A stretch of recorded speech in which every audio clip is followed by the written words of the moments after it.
അതിഥി തൊഴിലാളികൾ പണം ചോർത്തുന്നുവെന്ന മുഖ്യമന്ത്രിയുടെ പരാമർശങ്ങളിൽ വ്യാപക പ്രതിഷേധം. വി.ഡി. സതീശന്റെ പ്രസ്താവനയ്ക്കെതിരെ കവി സച്ചിദാനന്ദൻ രംഗത്തെത്തി.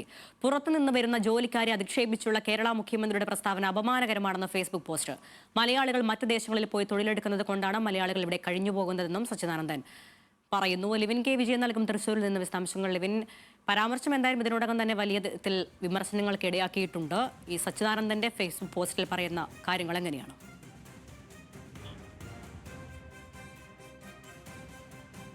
ബന്ധപ്പെട്ടുകൊണ്ട് അതിഥി തൊഴിലാളികൾ അവർ കേരളത്തിൽ ലക്ഷക്കണക്കിന് പേർ ജോലി ചെയ്യുന്നു. ഇതര സംസ്ഥാനക്കാരായിട്ടുള്ള ആളുകൾ കേരളത്തിൽ ലഭിക്കുന്ന കൂലിയുടെ ബഹുഭൂരിപക്ഷവും ചെലവഴിക്കുന്നത് അവരുടെ നാട്ടിലാണ്. അങ്ങനെ കേരളത്തിൽ അവരുടെ ഭാഗത്തു നിന്നും ഉള്ള പണം വിനിയോഗിക്കപ്പെടുന്നില്ല എന്നുള്ള നിലയിൽ സംസാരിച്ചത് റിവേഴ്സ് റെമിറ്റൻസുമായി ബന്ധപ്പെട്ടുകൊണ്ടുള്ള ചർച്ചയിലായിരുന്നു മുഖ്യമന്ത്രിയുടേതായിട്ടുള്ള ഈ പ്രതികരണം. ഇതിനെതിരെയാണ് നിശിതമായ വിമർശനങ്ങളുമായി സാംസ്കാരിക പ്രവർത്തകൻ കൂടിയായിട്ടുള്ള മുൻ സാഹിത്യ അക്കാദമി ചെയർമാൻ കവി സച്ചിദാനന്ദൻ രംഗത്ത് വന്നിരിക്കുന്നത്. ഇതര സംസ്ഥാന തൊഴിലാളികൾക്കെതിരായ മുഖ്യമന്ത്രിയുടെ പരാമർശങ്ങളിൽ ശക്തമായ പ്രതിഷേധം രേഖപ്പെടുത്തിക്കൊണ്ടാണ് അദ്ദേഹം ഫേസ്ബുക്ക് കുറിപ്പ് എഴുതിയിരിക്കുന്നത്. വി.ഡി. സതീശന്റെ പ്രസ്താവനയ്ക്കെതിരെ ലജ്ജാകരമായ പ്രസ്താവനകൾ പിൻവലിക്കണമെന്നാണ് എഴുത്തുകാരൻ പറഞ്ഞിരിക്കുന്നത്. ഇതര സംസ്ഥാന തൊഴിലാളികളുടെ സേവനങ്ങൾക്കാണ് കൂലി കൊടുക്കുന്നത്.